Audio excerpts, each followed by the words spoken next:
Hello गाईस, आज बनवूया चना डाळ कांद्याची पात मिक्स करून. जास्त करून आपण मुगाच्या डाळीसोबतच बनवत असतो. हे बघा, थोडं 2-3 चमच ऑइल टाकायचं. नंतर काही की त्या कांद्याच्या पातचे मी काय केले, कांदे कट करून घेतलेले होते. त्याच्यात जिरा मोहरी टाकले तेलामध्ये. नंतर ते कांदे काही की फ्राय करून घेतले थोडे. नंतर टोमॅटो कट करून घेतलेला आहे बघा एक. कांदा चांगले मिक्स करून घेतलेले आहे. नंतर काही काही कांदा पात काही काही याच्यात ऍड करायचे. कांदे थोडे लालसर झाले ना, थोडं कांद्याचा कलर चेंज होऊ द्यायचा, जास्त नाही.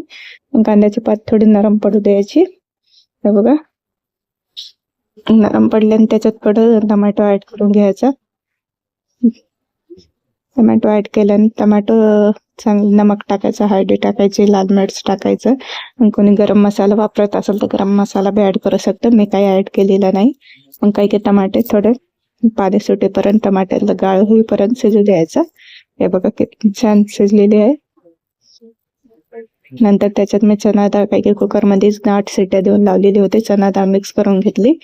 चना डाळ थोडं मॅश केलेलं आहे. माझ्याकडे मॅशर नव्हतं तर मी चमचनं मॅश केलेलं आहे.